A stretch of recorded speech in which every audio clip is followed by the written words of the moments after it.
The dust storm came without warning, transforming the Montana evening into a howling wall of red earth. Jessie Blackwood cursed under her breath as she urged her horse toward the barn, the animal's hooves fighting for purchase in the growing chaos. 20 years of ranching had taught her to read the sky like a book, but this storm had appeared from nowhere, defying natural law. Through the swirling haze, the barn's weathered outline beckoned like a lighthouse in a crimson sea. Jessie's joints ached from a long day of mending fences, her weather-beaten face stinging as particles of dust peppered her skin.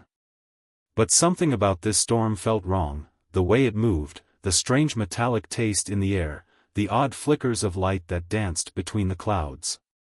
Thunder cracked overhead, but it wasn't thunder at all. The sound was too rhythmic, too artificial. Jessie's horse, Thunder, reared suddenly, nearly throwing her.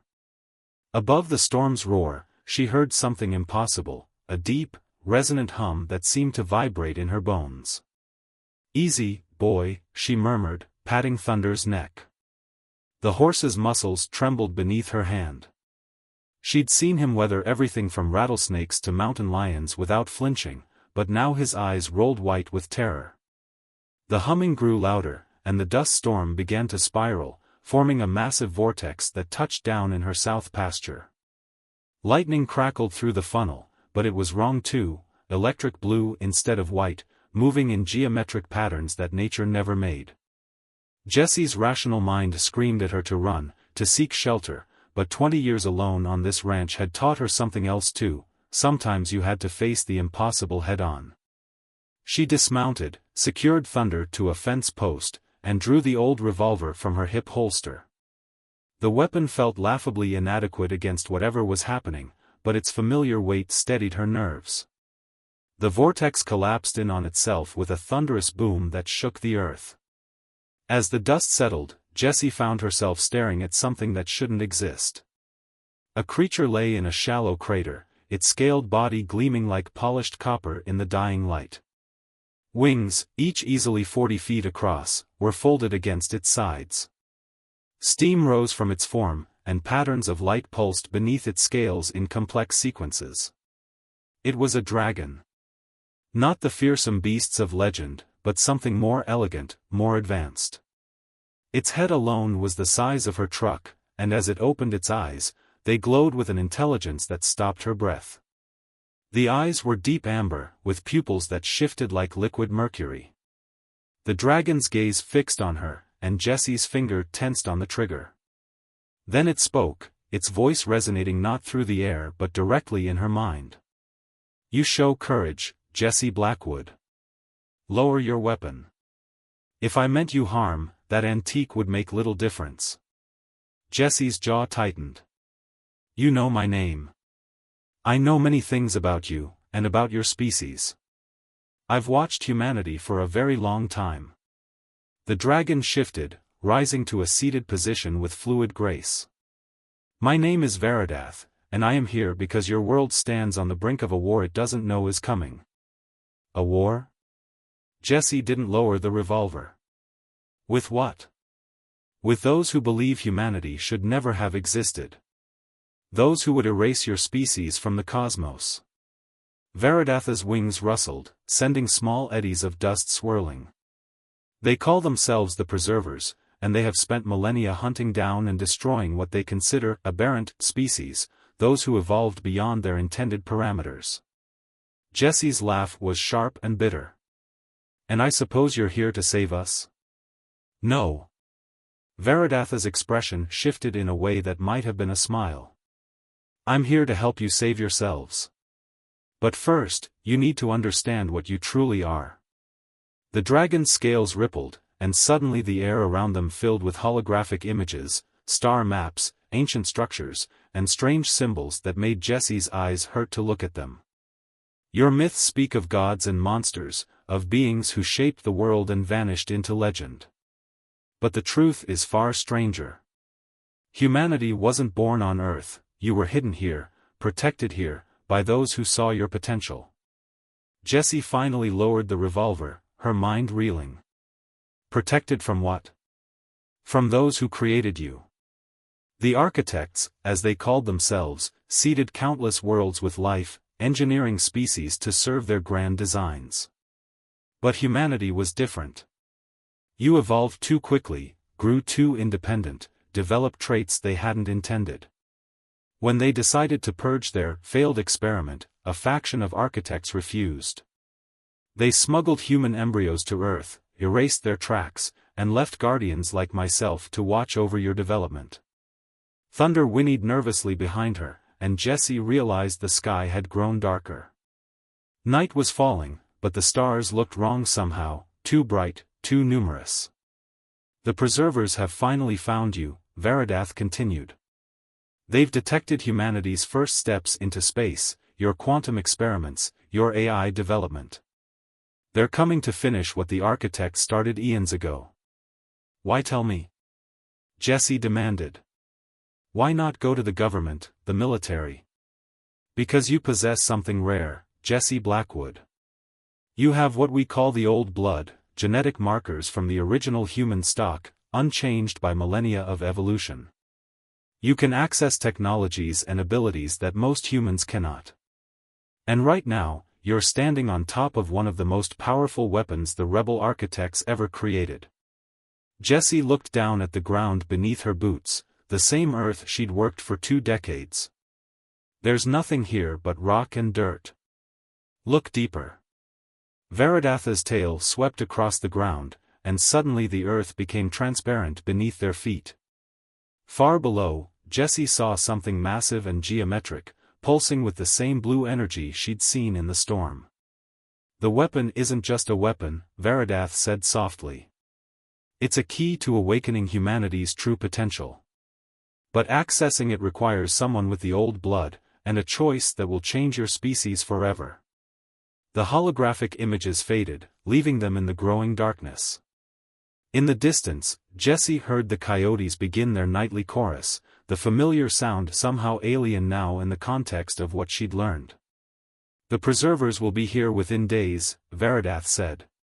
What happens next depends on your choice, Jessie Blackwood.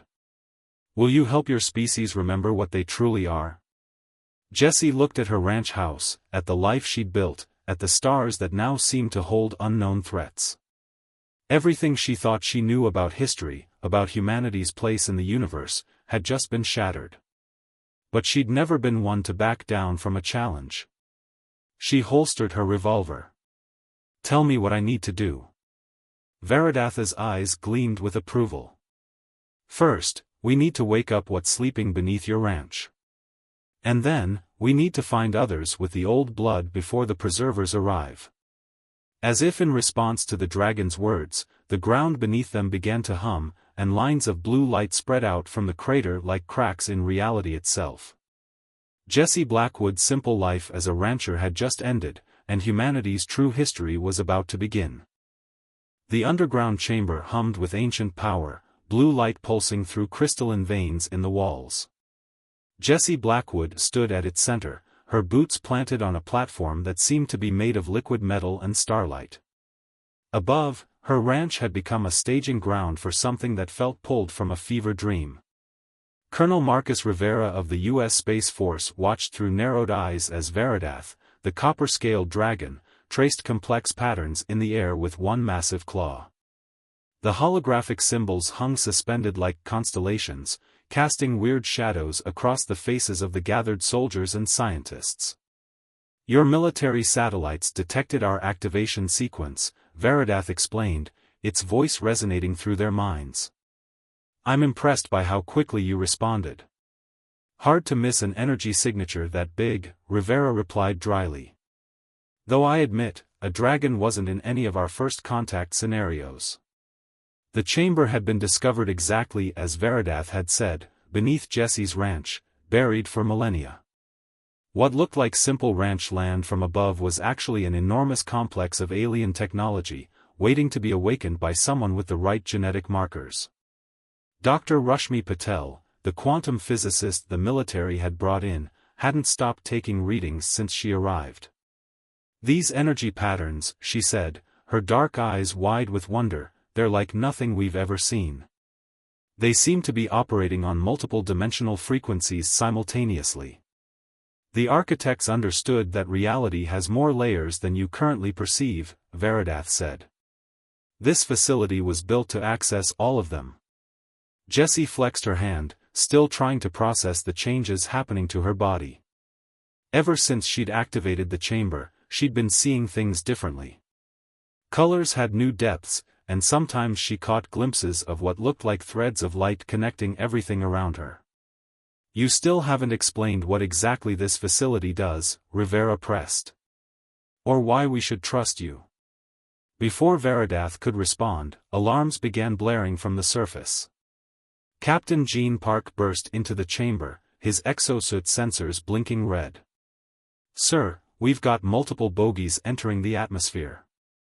They're big, and they're not following any known flight patterns. The preservers, Veridath's voice turned grim. They're arriving sooner than I expected. Holographic screens materialized around them, showing real-time images of massive ships breaking through Earth's atmosphere. Their design was organic yet geometric, like crystalline structures grown in zero gravity. They moved with impossible grace for their size, descending toward major population centers across the globe. How many? Rivera demanded. 37 capital ships, Park reported, with smaller craft deploying from each one. They're broadcasting some kind of signal. The air filled with a high-pitched tone that made everyone wince. Then a voice spoke, not in their minds like Veridath, but seemingly from the air itself. It was beautiful and terrible, like crystal breaking in perfect harmony. Children of Earth, it said, your quarantine has ended. The aberration will be corrected. Submit to purification. Dr. Patel's instruments went haywire. They're generating some kind of quantum field. It's rewriting probability itself around their ships. Our weapons won't work, they'll malfunction before they even make contact. Now you understand why conventional defenses won't be enough, Veridath said. The preservers don't just wage war with weapons, they wage it with the fundamental forces of reality itself. Jessie stepped forward, the strange new awareness in her mind crystallizing into understanding. That's what this place is for, isn't it? It's not just a weapon, it's a key to understanding what they understand. Yes, Veridath confirmed. The rebel architects left humanity more than just technology. They left you the potential to evolve beyond even their understanding. But accessing that potential is dangerous. It requires connecting to abilities that your species abandoned eons ago, when you were hidden on Earth. Rivera's hand tightened on his rifle. What kind of abilities? As if in answer, Jessie raised her hand. The threads of light she'd been seeing suddenly became solid to everyone else, a web of energy connecting everything in the chamber. With a thought, she plucked one of the threads, and a cup on a nearby table floated into the air. Oh my God, Dr. Patel whispered, her instruments spinning with new readings. She's manipulating quantum entanglement at a macro scale. That's supposed to be impossible. Nothing is impossible, Veridath said. Your species was engineered to transcend possibility itself. That's why the preservers fear you. But Jessie is just one person, we need to find others with the old blood, awaken their abilities, before the preservers complete their invasion. I've already taken the liberty of running genetic screenings through our database, Dr. Patel said, pulling up new holographic displays. If we know what markers we're looking for, yes, there are others. Scattered across the globe, but alive. 27 individuals with genetic patterns similar to Jessie's. 27 against their armada? Rivera scoffed. Those aren't good odds. Numbers mean nothing in this war, Veridath countered. One human with awakened abilities could turn the tide. 27 could reshape reality itself. But we have to reach them before the preservers do. Another alarm blared, and the chamber shuddered. Above them, the sounds of energy weapons could be heard strafing the ranch. They know we're here, Park reported. Ground forces deploying from the nearest capital ship. They look like.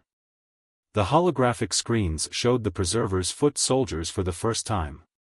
They were beautiful and horrifying, crystalline bodies housing swirling energy, humanoid but wrong in subtle ways that hurt to look at. They moved with perfect coordination, like a single organism split into hundreds of bodies.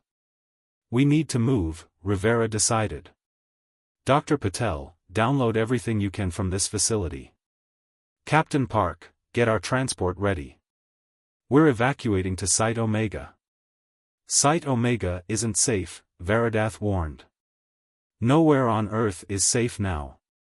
But I know somewhere we can go, somewhere the Preservers won't expect, because they don't know it exists.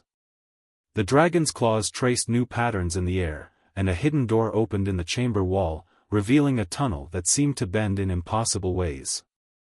The rebel architects built a network of quantum tunnels beneath Earth's surface, Veridath explained. They connect to facilities like this one, hidden all over the world. We can use them to reach the other old blood carriers before the Preservers do. Jessie looked at the strange tunnel, then at the threads of light she could now see weaving through reality. Everything she'd known had changed in less than 24 hours, but one thing remained constant, her determination to protect her home, her planet. Well, she said, checking her revolver out of habit even though she now had far greater weapons at her disposal, let's go wake up the cavalry. As they hurried into the quantum tunnel, the first sounds of battle reached them from above. The Preservers had come to correct humanity's existence, but they were about to learn what Jessie had known all her life. Sometimes the most dangerous thing in the universe is telling someone they don't have the right to exist. The tunnel sealed behind them just as the first Preserver soldiers breached the ranch house. Earth's last, best hope disappeared into a network of impossible geometry, racing against time to awaken humanity's true potential before the Preservers could finish what they'd started eons ago. The quantum tunnel twisted through impossible geometries, its walls rippling with mathematical equations made manifest in light. Jessie Blackwood walked point, her newly awakened senses mapping paths that shouldn't exist. Behind her, Dr. Patel's instruments whirred continuously, while Colonel Rivera and Captain Park kept their weapons ready, though what good conventional arms would do against their pursuers remained uncertain. Veridath moved silently for something so massive, its copper scales reflecting cascades of multidimensional light. The dragon had been quiet since they entered the tunnels, as if listening to frequencies beyond human perception. We're being followed, Veridath suddenly announced, its mental voice tense. The Preservers have discovered the tunnel network. As if in confirmation, a distant sound echoed through the geometric corridors, like crystal chimes played backward, beautiful and wrong. How far to the next old blood carrier? Rivera demanded. Dr. Patel consulted her tablet. The nearest signal is in Singapore. According to these readings, it's... Look out! Jessie's warning came just as the tunnel ahead of them shattered, reality cracking like glass to reveal a squad of Preserver soldiers. Their crystalline forms pulsed with internal light, and the air around them warped with probability distortions. Without thinking, Jessie reached out with her new abilities, grabbing the threads of quantum entanglement she could now see. She pulled, and reality responded, a section of tunnel wall liquefied and surged forward, engulfing two of the Preservers in rapidly hardening material. Fascinating, one of the remaining Preservers spoke, its voice like breaking icicles. The aberration shows remarkable adaptation. This confirms the necessity of purification.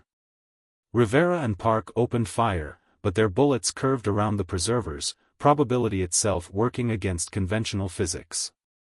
Dr. Patel frantically worked her instruments, trying to counter the quantum distortions. Veridath's response was more direct, a blast of energy that wasn't quite fire erupted from its maw, transforming the very space the Preservers occupied into something else entirely. Where two of the soldiers had stood, there was now only empty tunnel. What did you do to them? Park asked, wide-eyed. Shifted them into a probability where they never existed, Veridath replied grimly. But they'll adapt to that tactic quickly. We need to move. They ran through the tunnels, reality bending around them as more preservers converged on their position. Jessie was learning to use her abilities instinctively now, weaving quantum threads into barriers and weapons. Each engagement taught her more about what she could do, but also showed how much she had yet to learn. There. Dr. Patel pointed to a junction ahead. The Singapore access point is through that portal. The portal looked like a hole cut in space itself, edges rippling with mathematical symbols. Through it, they could see the gleaming skyline of Singapore, but something was wrong. The city was dark, and strange crystalline growths were spreading across its buildings. They're already there, Rivera realized. They're beginning the purification process. What exactly does purification entail? Jessie asked, though she feared she knew the answer. They're rewriting the quantum signature of your entire planet, Veridath explained. Shifting it into a probability where humanity never evolved beyond simple primates. The process has already begun. Dr. Patel's instruments confirmed it. The quantum field is expanding from their capital ships. At this rate, the entire planet will be transformed within 48 hours. Then we'd better hurry, Jessie said, stepping toward the portal.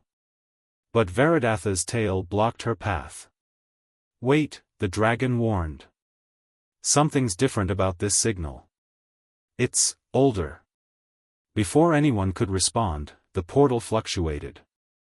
A figure stepped through, a woman in her 60s, dressed in simple clothes but moving with impossible grace. Threads of quantum energy swirled around her like a living aura. I wondered when you would come, she said in accented English.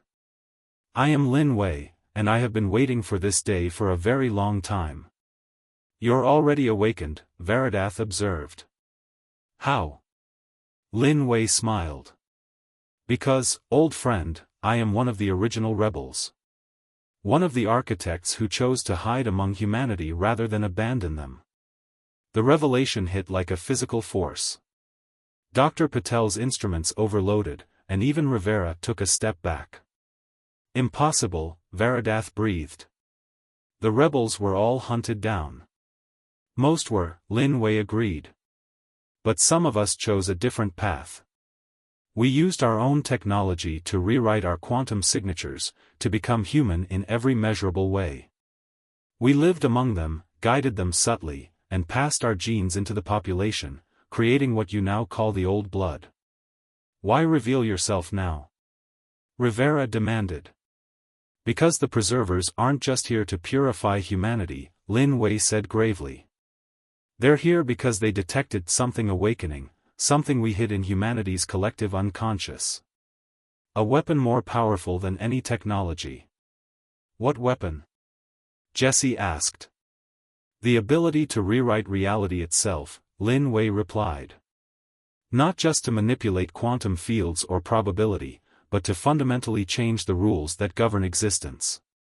We encoded this potential into humanity's DNA, designed to activate when the species reached a certain level of development. The preservers aren't just afraid of what humanity is, they're afraid of what humanity is becoming. The tunnel shuddered as more preserver forces converged on their position. Lin Wei raised her hand, and reality solidified around them, creating a bubble of stable spacetime. I can hold them off, but not for long, she said. You need to understand, finding the other old blood carriers isn't enough. You need to wake up humanity's collective potential before the preservers complete their purification. Every human on Earth carries a fraction of this ability, dormant in their genes. The old blood carriers are just the keys to unlocking it. How do we do that? Jessie asked, feeling the weight of responsibility settling on her shoulders. There's a place, Lin Wei said, a nexus point where all the quantum tunnels converge.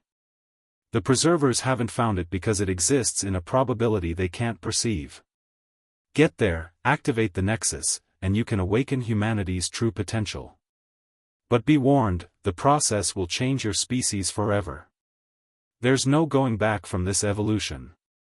The barrier around them began to crack as the preservers brought more force to bear.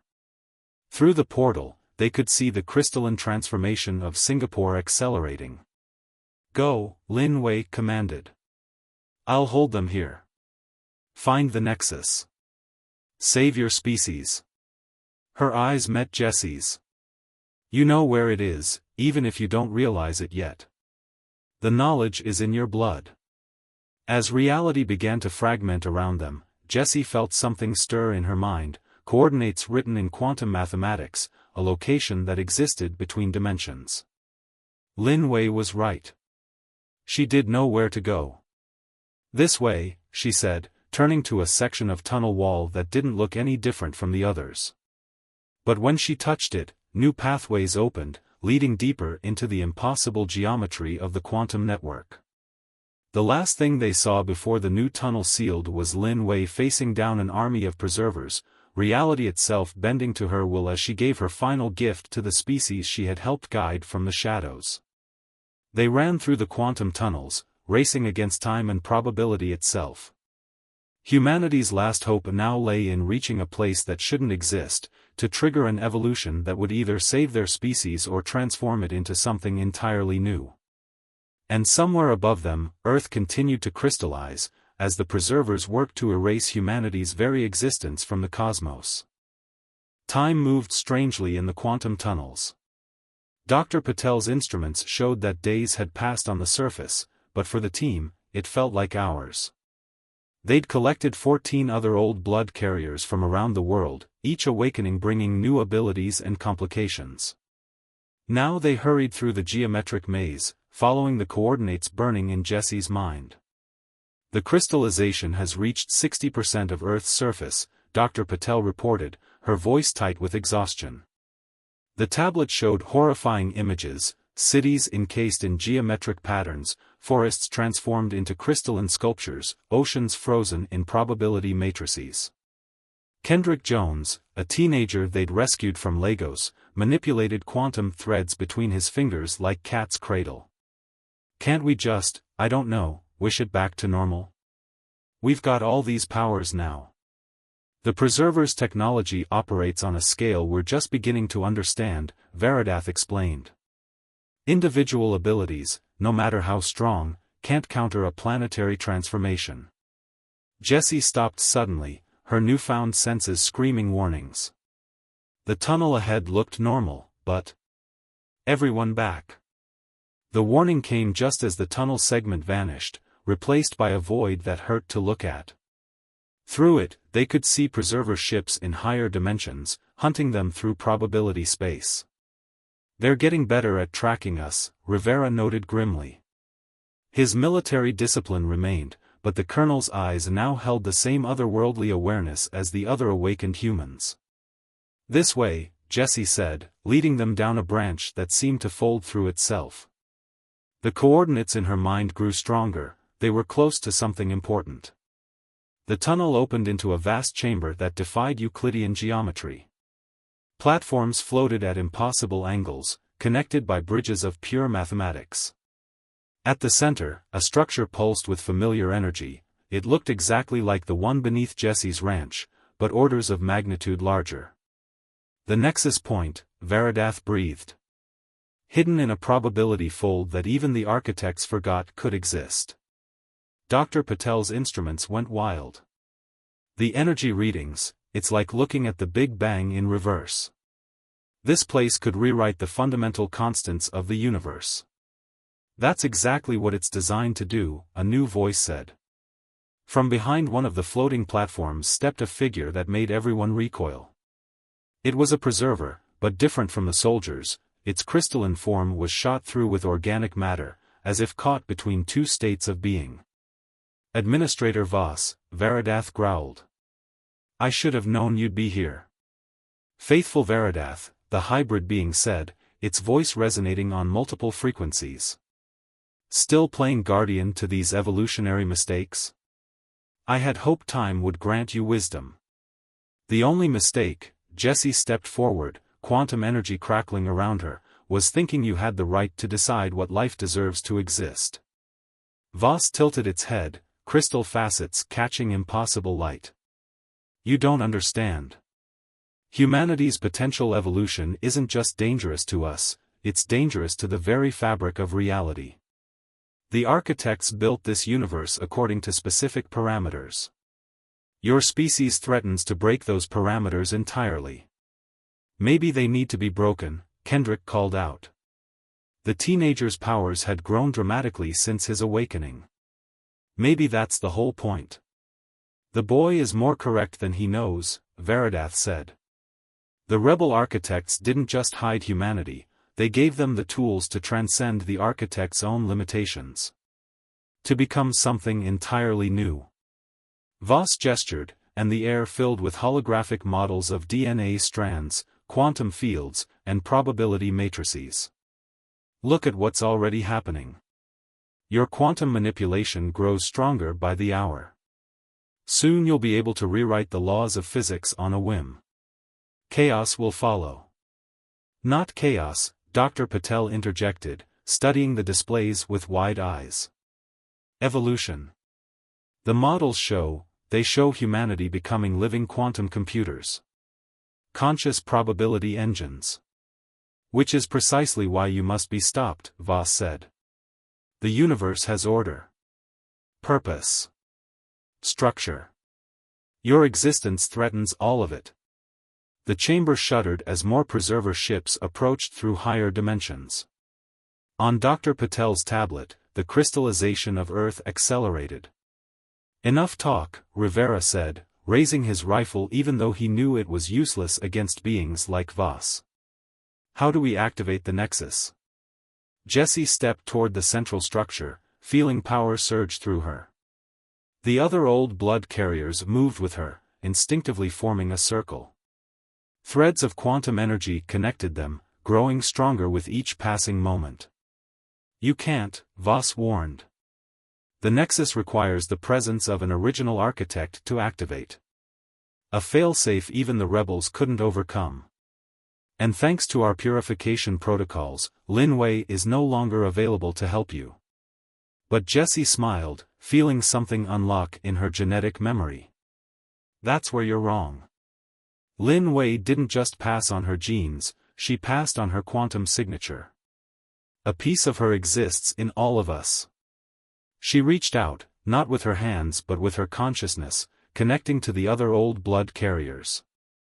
Their combined awareness touched the Nexus, and for a moment, they saw everything, all possible realities, all potential futures, the entire spectrum of what humanity could become. No. Voss raised its hands, reality warping around them. You don't understand what you're doing. The parameters were made to be broken, Jessie finished. She felt the others with her, their combined will focusing on the Nexus. Above them, through layers of probability, they could feel Earth itself, billions of humans, each carrying a fragment of the power they now wielded. The Nexus began to pulse, its rhythm matching the quantum signatures in their blood. But as power built around them, Jessie realized Voss had been right about one thing: this would change everything. The very nature of human consciousness, of human existence, would be transformed. In that moment of hesitation, Voss struck.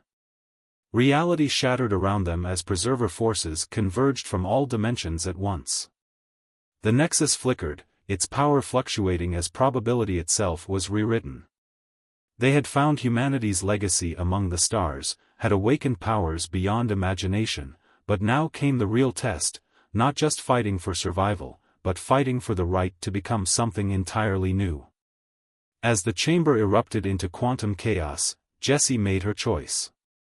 The future of humanity would not be decided by the fears of its creators, but by the dreams of what it could become. Reality fractured and reformed around them as the battle for humanity's future erupted in the Nexus chamber. Preserver forces poured in from impossible angles, their crystalline forms distorting spacetime itself. The old blood carriers fought back with their awakened abilities, quantum energy crackling between them in geometric patterns. Jessie stood at the center of it all, her consciousness split between the physical battle and the Nexus interface. Through it, she could feel Earth's population, billions of minds unknowingly connected by threads of quantum potential. The crystallization had reached 80% of the planet's surface, but underneath that transformation, something else was stirring. The genetic activation is spreading. Dr. Patel shouted over the chaos, her instruments showing cascading patterns of awakening across the globe. The Nexus connection is triggering dormant abilities in everyone. Administrator Voss moved like liquid crystal through the battle, its hybrid form allowing it to exist in multiple probability states at once. "You don't understand what you're unleashing," it called out. "The human mind was never meant to perceive reality in its true form." "Maybe that's exactly what it was meant for," Kendrick retorted. The teenager had grown into his powers remarkably, weaving quantum barriers that even the preservers couldn't breach. "Maybe we're supposed to see everything." Colonel Rivera and Captain Park had abandoned their conventional weapons, instead channeling their military training through their awakened abilities. They moved in perfect synchronization, creating tactical probability shifts that caught even the dimensionally aware preservers off guard. Veridath soared through the impossible space of the chamber, its ancient knowledge combining with raw power as it engaged multiple preserver ships simultaneously. "Jesse," the dragon called out. "The Nexus is destabilizing. If we're going to do this, it has to be now." She could feel it. The Nexus pulse was becoming erratic, overwhelmed by the competing forces being channeled through it. But something else was happening too. The quantum signatures of the old blood carriers were synchronizing, not just with each other but with every human on Earth. "I understand now," Jessie said, her voice carrying through multiple dimensions.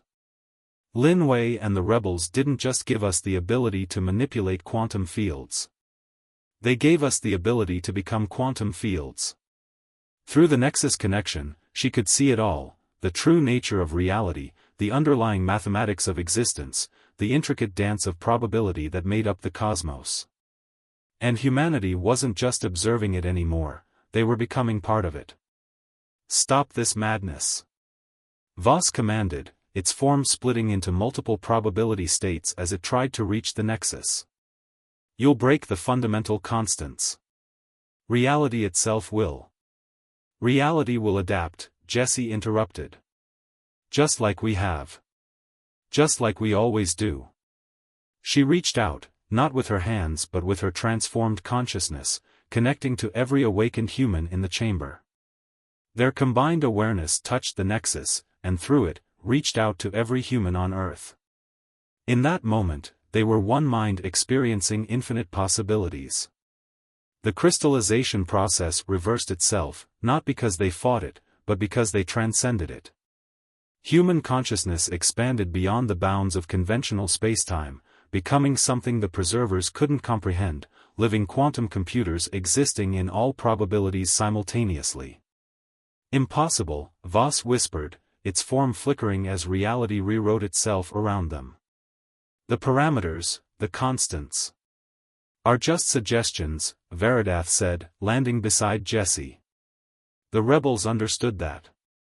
It's why they chose humanity, not because they were perfect, but because they could imagine being more than what they were created to be. Through the global quantum network of human consciousness, Jessie felt the change rippling outward. Cities reformed, not as they were, but as they could be, architecture that existed in multiple states at once, technology that operated on principles that defied old physics. The crystalline transformation became part of them, integrated into a new way of existing. The preserver forces found themselves facing not just a handful of awakened humans, but an entire species transcending into something beyond physical form. Their weapons, designed to enforce rigid laws of reality, proved useless against beings who had become living embodiments of quantum possibility. "What happens now?" Kendrick asked, his consciousness both individual and part of the greater human quantum matrix. "Everything," Jessie replied. "And anything. We're not just changing, we're becoming change itself." The preservers retreated, not in defeat but in fundamental inability to comprehend what humanity had become. Their ships vanished into higher dimensions, leaving Earth to its transformation.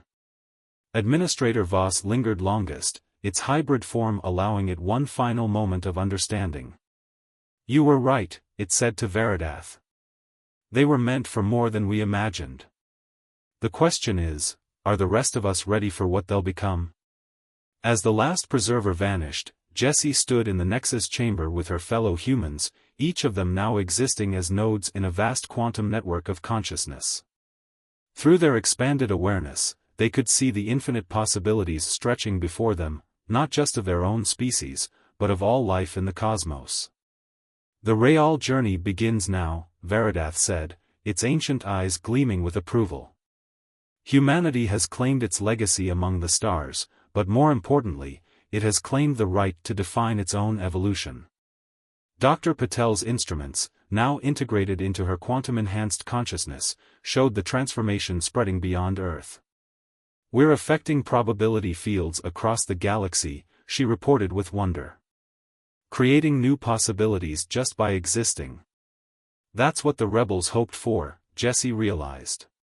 "Not just for us to survive, but for us to show that evolution doesn't have to follow predetermined paths.